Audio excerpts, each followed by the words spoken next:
Hi hello friends, welcome to my channel Vasudeva ಕುಟುಂಬದ ಇಂದಿನ ಮತ್ತು ನಾಳಿನ ಸಂಚಿಕೆಯಲ್ಲಿ ಏನೇನೆಲ್ಲ ಆಗುತ್ತೆ ಅಂತ ನೋಡೋಣ. ನೀವಿನ್ನು ಸಬ್ಸ್ಕ್ರೈಬ್ ಮಾಡದೆ ವೀಡಿಯೋಸ್ಗಳನ್ನ ನೋಡ್ತಾ ಇದ್ದರೆ ದಯವಿಟ್ಟು ಸಬ್ಸ್ಕ್ರೈಬ್ ಮಾಡಿ. ಸಂಚಿಕೆ ಆರಂಭದಲ್ಲಿ ಈ ಕಡೆ ವಂಶಿಗೆ ದೊಡ್ಡ ಮಟ್ಟದ ಒಂದು ಡಿಸಪಾಯಿಂಟ್ಮೆಂಟ್ ಆಗುತ್ತೆ. ಯಾಕೆ ಅಂದರೆ ಅಲ್ಲಿ ಬಂದಂಥ ಕ್ಲೈಂಟ್ಸ್ ಏನಿದ್ದಾರೆ ಅವರು ವಂಶಿ ಮೇಲೆ ಬೇಜಾರು ಮಾಡ್ಕೋತಾರೆ ಮತ್ತು ಎಲ್ಲರ ಮುಂದೆನೂ ಸಹ ಸ್ಟಾಫ್ ಮುಂದೆ ಬೈತಾರೆ. ಅಲ್ಲ ರೀ, ದೊಡ್ಡ ಕಂಪ್ನಿ ಅಂತ ಬಂದವು, ಒಂದು ಸಣ್ಣ ಪ್ರೆಸೆಂಟೇಷನ್ ರೆಡಿ ಮಾಡ್ಕೊಂಬರೋಕ್ಕಾಗಿಲ್ವ ನಿಮಗೆ ಅಂತೇಳ್ಬಿಟ್ಟು ಈ ಕಡೆ ಅವರಿಬ್ಬರು ಬೈತಾರೆ. ಇನ್ನು ಅಜಯ್ ಏನಾಗಿದೆ ನೋಡು ಅಂದಾಗ ವಂಶಿ ಇದರಲ್ಲೆಲ್ಲನೂ ಸಹ ಡಿಲೀಟ್ ಆಗಿಬಿಟ್ಟಿದೆ, ಅಂದರೆ ರೀಸೆಟ್ ಮಾಡಿದ್ದಾರೆ ಬಾಬಿ ಅನಿಸುತ್ತೆ, ಅದಕ್ಕೆ ಎಲ್ಲ ಡಿಲೀಟ್ ಆಗಿಬಿಟ್ಟಿದೆ ಅಂದ್ಬಿಟ್ಟು ಈ ಅಜಯ್ ಸಹ ಹೇಳ್ತಾನೆ, ಎಲ್ಲ ಸ್ವಾತಿಯಿಂದನೇ ಆಗಿದ್ದು ಅಂದ್ಬಿಟ್ಟು. ಈಗ ವಂಶಿಗೆ ಬೇಜಾರಾಗುತ್ತೆ. ಇನ್ನು ಅಲ್ಲಿದ್ದಂಥ ಇವ್ರ ಸ್ಟಾಫು ನಾವೆಲ್ಲ ಏನೋ ಸರಿ ಮಾಡಲ್ಲ ಇದನ್ನು ಪ್ರೆಸೆಂಟೇಷನ್ ಅಂತ ಬಾಸ್ಗೆ ಕೊಟ್ಟರೆ ಬಾಸೇ ಹಿಂಗೆ ಮಾಡಿಬಿಟ್ರಲ್ಲೋ, ಏನೋ ಮಾಡೋದು ಅಂತೇಳ್ಬಿಟ್ಟು ಅವರವರೇ ಗುಸು ಪಿಸು ಪಿಸು ಅಂತ ಮಾತಾಡ್ಕೊತಾ ಇರ್ತಾರೆ. ಇದನ್ನು ಕೇಳಿಸಾದ್ಮೇಲೆ ವಂಶಿಗೆ ಇನ್ನೂ ಸಹ ಬೇಜಾರಾಗ್ಬಿಡುತ್ತೆ. ಸರ್, ಒಂದು ಚಾನ್ಸ್ ಕೊಡಿ, 10 ನಿಮಿಷ ಟೈಮ್ ಕೊಡಿ, ನಾನೇ ನೀವೆಲ್ಲಿರ್ತೀರೋ ಅಲ್ಲಿಗೆ ಬಂದು ಪ್ರೆಸೆಂಟೇಷನ್ನ ನಾನು ನಾಳೆ ಇದು ಮಾಡ್ತೀನಿ ಅಂದಾಗ, ಇಲ್ಲ ಕಣ್ರಿ, ಚಾನ್ಸೇ ಇಲ್ಲ, ಇಷ್ಟೊಂದು ಡಿಸಪಾಯಿಂಟ್ಮೆಂಟ್ ಮಾಡಿದ್ದೀರಾ, ನಾವು ನಿಮಗೆ ಈ ಒಂದು ಆರ್ಡರ್ನ ಕೊಡಲ್ಲ ಅಂತೇಳ್ಬಿಟ್ಟು ಆ ವ್ಯಕ್ತಿಗಳಲ್ಲಿಂದ ಹೋಗ್ಬಿಡ್ತಾರೆ. ಇನ್ನು ಈ ವಿಚಾರನ ರಾಗಿಣಿಗೆ ಹೇಳಬೇಕು ಅಂತ ಅಜಯ್ ಫೋನ್ ಮಾಡ್ತಾನೆ. ರಾಗಿಣಿ ಈ ಕಡೆ ಅತ್ತೆ ಸೊಸೆ ಸೇರ್ಕೊಂಡು ಚೌಕಾಬಾರ ಆಡ್ತಾ ಇರ್ತಾರೆ. ಇನ್ನು ರಾಗಿಣಿ, ಇವತ್ತು ನಿನಗೊಂದು ಗುಡ್ ನ್ಯೂಸ್ ಇದೆ, ಬ್ರೇಕಿಂಗ್ ನ್ಯೂಸ್ ಇದೆ ಅಂದಾಗ, ಏನದು ಫಸ್ಟ್ ಹೇಳು ಆಮೇಲೆ ಕೇಳ್ತೀನಿ ಅಂದಾಗ, ಏನು ಅಂದರೆ ಇವತ್ತು ವಂಶಿಗೆ ತುಂಬ ಅವಮಾನ ಆಗೋಯ್ತು. ಅದು ಬಾಬಿ ತಗೊಂಡು ಲ್ಯಾಪ್ಟಾಪ್ ಮೇಲೆ ಟೀ ಚೆಲ್ಲಿದ್ರಂತೆ, ಅದರಿಂದ ಎಲ್ಲ ಫೈಲ್ ಡಿಲೀಟ್ ಆಗಿಬಿಟ್ಟಿದೆ ಅಂದ್ಬಿಟ್ಟು ಹೇಳ್ತಾ ಇರ್ತಾರೆ. ಪ್ರೆಸೆಂಟೇಷನ್ನು ಮತ್ತು ಕೋಟಿ ಇನ್ವೆಸ್ಟ್ ಮಾಡೋ ಒಂದು ಪ್ರಾಜೆಕ್ಟ್ ಹೊರಟೋಯ್ತು, ಹಾಳಾಗೋಯ್ತು ಅಂತೇಳ್ಬಿಟ್ಟು ಈ ಕಡೆ ಅಜಯ್ ಹೇಳ್ತಿರ್ತಾರೆ. ವಾವ್, ಏನು ಹೇಳ್ತಾ ಇದೆಯಾ ಅಜಯ್ ಅಂದಾಗ, ನೀನು ಹೇಳೋ ಸುದ್ದಿ ಏನಾದ್ರು ನಿಜ ಆಗಿಬಿಟ್ರೆ ಖಂಡಿತ ನಿನಗೊಂದು ಮುತ್ತು ಕೊಟ್ಬಿಡ್ತೀನಿ ಅಂತ ರಾಗಿಣಿ ಹೇಳ್ತಾಳೆ. ಏನು ಮುತ್ತು ಕೊಡ್ತೀಯಾ? ಖಂಡಿತ ನಿಜ ಬೇಬಿ. ಇವತ್ತು ವಂಶಿ ಎಷ್ಟು ಕೋಪದಲ್ಲಿದ್ದಾನೆ ಅಂದರೆ ಸ್ವಾತಿ ಬಾಬಿಗೆ ಏನು ಮಾಡ್ತಾನೆ ಅಂತಲೇ ಗೊತ್ತಿಲ್ಲ, ಅಷ್ಟು ಅವಮಾನ ಆಗಿಬಿಟ್ಟಿದೆ ವಂಶಿಗೆ ಅಂತೇಳ್ಬಿಟ್ಟು ಈ ಕಡೆ ಅಜಯ್ ಹೇಳ್ತಾ ಇರ್ತಾನೆ. ಹೌದಾ, ನನಗೂ ಅದೇ ಬೇಕಿತ್ತು ಅಂತೇಳ್ಬಿಟ್ಟು ಹೇಳ್ತಾ ಇರ್ತಾರೆ.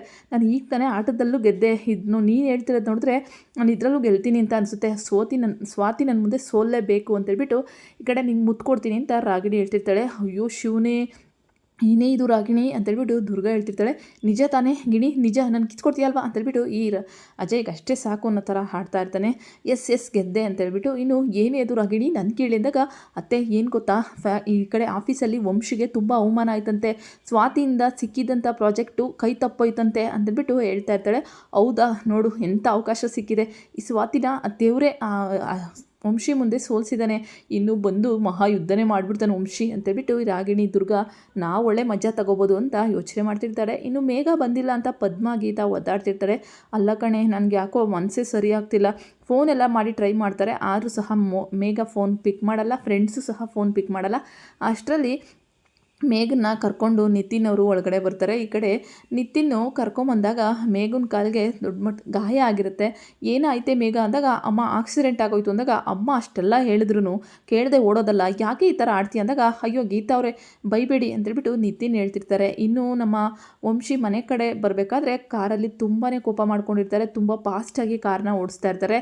ಯಾಕೆ ಅಂದರೆ ಸ್ವಾತಿ ಮಾಡಿದ್ದ ತಪ್ಪಿಂದ ಇವತ್ತು ಎಲ್ಲ ಸ್ಟಾಫ್ ಮುಂದೆ ನನಗೆ ಅವಮಾನ ಆಯಿತು, ಈ ಕಡೆ ನನ್ನ ಬಿಸ್ನೆಸ್ಸು ಹಾಳಾಗೋಯ್ತು, ಏನು ಮಾಡೋದು ಇವಳಿಗೆ, ಯಾಕೆ ಇವಳಿಗೆ ಡೀಸೆಂಟ್ ಇಲ್ಲ, ಯಾಕೆ ಇವಳು ಲಿಮಿಟಲ್ಲಿ ಇರಲ್ಲ, ಈ ರೀತಿ ನಾನು ಯಾವತ್ತೂ ಯಾರ ಕೈಲೂ ಬೈಸ್ಕೊಂಡಿರಲಿಲ್ಲ, ಇವತ್ತು ಇವಳಿಂದಾಗಿ ನಮ್ಮ ಸ್ಟಾಫ್ ಮುಂದೆ ಎಲ್ಲರ ಕೈಲೂ ಬೈಸ್ಕೊಳ್ಳೋಂಗೆ ಆಯ್ತಲ್ಲ ಅಂತೇಳ್ಬಿಟ್ಟು ಇವತ್ತು ಅವಳಿಗಿದೆ, ಯಾವ ಲಿಮಿಟಲ್ಲಿ ಅವಳಿದ್ರೆ ಒಳ್ಳೆಯದು ಅನ್ನೋದನ್ನ ಪಾಠ ಕಲಿಸ್ತೀನಿ ನಾನು ಅವಳಿಗೆ ಅಂತೇಳ್ಬಿಟ್ಟು ವಂಶಿ ಸ್ವಾತಿ ಮೇಲೆ ಕೋಪ ಮಾಡ್ಕೊಂಡ್ಬಿಟ್ಟಿರ್ತಾರೆ. ಯಾಕೆಂದರೆ ಲ್ಯಾಪ್ಟಾಪಲ್ಲಿ ಟೀಚ್ ಹೇಳಿದಾಗ ಎಲ್ಲನೂ ಸಹ ಒರೆಸಿ ರೀಸೆಟ್ ಆಗೋಗಿರುತ್ತೆ ಅಂತೇಳ್ಬಿಟ್ಟು ಈ ಕಡೆ ಅಜಯ್ ಹೇಳಿರ್ತಾನಲ್ಲ. ಸೊ ಆ ಕೋಪದಿಂದ ನಮ್ಮ ವಂಶಿಗೆ ಈಗ ಸ್ವಾತಿಗೆ ಒಡೆಯೋ ಅಷ್ಟು ಕೋಪ ಬಂದುಬಿಟ್ಟಿರುತ್ತೆ. ಅವಳು ಕನ್ನೆಗೆ 2 ಬಿಟ್ಟು ಪಾಠ ಕಲಿಸ್ತೀನಿ, ಇನ್ನು ಮುಂದೆ ವಂಶಿ ಹತ್ರ ಬರಬೇಕಾದ್ರೆ ಭಯ ಪಡಬೇಕು, ಅವಳ ಲಿಮಿಟಲ್ಲಿ ಅವಳು ಇರಬೇಕು, ಆ ರೀತಿ ಪಾಠ ಕಲಿಸ್ತೀನಿ ಅಂತ ಹೇಳ್ಬಿಟ್ಟು ಮನೆ ಕಡೆ ಬರ್ತಾರೆ ವಂಶಿಯವರು. ಆದರೆ ಮನೆ ಕಡೆ ವಂಶಿ ಬರೋ ಅಷ್ಟರಲ್ಲಿ ಈ ಕಡೆ ಸ್ವಾತಿ ಮನೇಲಿ ತಾತಾಜಿಗೆ ಟೀ ಮಾಡಿಕೊಡ್ಲಾ ಅಂತೇಳ್ಬಿಟ್ಟು ಸ್ವಾತಿ ಖುಷಿಯಾಗಿರ್ತಾಳೆ. ಅಯ್ಯೋ ವಂಶಿ ಬರ್ತಾನಲ್ಲ, ಜೊತೆಗೆ ಕುಡಿಯೋಣ ಬಿಡಮ್ಮ ಅಂತೇಳ್ಬಿಟ್ಟು ಗಣಪತಿ ತಾತ ಹೇಳ್ತಾರೆ.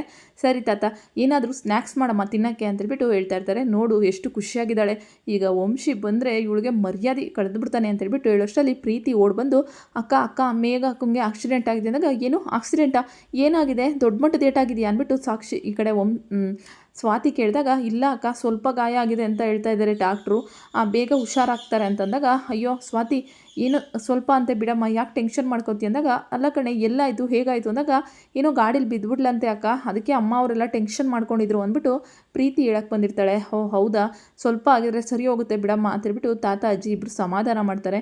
ಏನಾಯಿತು ಅವಳು ಯಾಕೆ ಹಿಂಗೆ ಮಾಡ್ಕೊಂಡ್ಲು ಅಂತೇಳ್ಬಿಟ್ಟು ಸ್ವಾತಿ ಆ ವಿಚಾರದಲ್ಲಿ ಬ್ಯುಸಿ ಆಗಿಬಿಡ್ತಾಳೆ. ಪ್ರೀತಿ ಏನು ದೊಡ್ಡದಾಗಿ ಗಾಯ ಆಗಿಲ್ಲ ತಾನೇ ಅಂದ್ಬಿಟ್ಟು ಅಜ್ಜಿ ಕೇಳ್ತಾರೆ.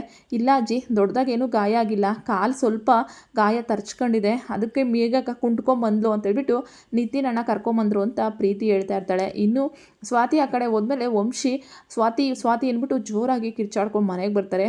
ಸ್ಟಾರ್ಟ್ ಆಯಿತು ಯುದ್ಧ, ರಾಗಿಣಿ ನಾವಿಬ್ಬರು ಮಜಾ ತಗೊಳೋದು ಅಷ್ಟೇ ಬಾಬಾ ಅಂತೇಳ್ಬಿಟ್ಟು ಇವರು ಒಂದು ಕಡೆ ನಿಂತ್ಕೊಂಡು ಎಂಜಾಯ್ ಮಾಡ್ತಾ ಇರ್ತಾರೆ. ಇನ್ನು ತಾತ ಅಜ್ಜಿ ಇದ್ದವರು, ವಂಶಿ ಏನೋ ಆಗಿದೆ ನಿನಗೆ, ಯಾಕೋ ಅಷ್ಟು ಜೋರಾಗಿ ಸ್ವಾತಿ ಅಂತ ಕರಿತಾ ಇದೆಯಾ, ಅವಳು ಎಲ್ಲೂ ಹೋಗಿಲ್ಲ ಕಣೋ, ಇಲ್ಲೇ ಅವರ ಅಮ್ಮವ್ರ ಮನೆ ಹತ್ರ ಹೋಗಿದ್ದಾಳೆ ಅಂತೇಳ್ಬಿಟ್ಟು ಈ ಕಡೆ ತಾತ ಅಜ್ಜಿ ಹೇಳ್ತಾರೆ.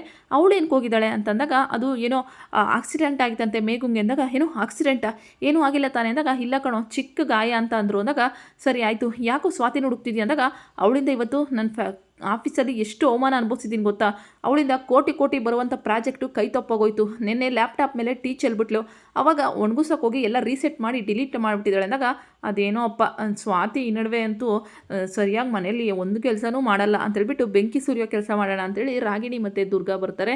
ಏನೋ ಬಿಡೋ ಅರ್ಜೆಂಟಲ್ಲಿ ಏನೋ ಆಗೋಗ್ಬಿಟ್ಟಿದೆ, ಅದಕ್ಕೆ ಯಾಕೋ ಇಷ್ಟು ಕೋಪ ಮಾಡ್ಕೊತೀವಿ ಅಂದ್ಬಿಟ್ಟು ಈ ಕಡೆ ತಾತ ಹೇಳ್ತಾರೆ.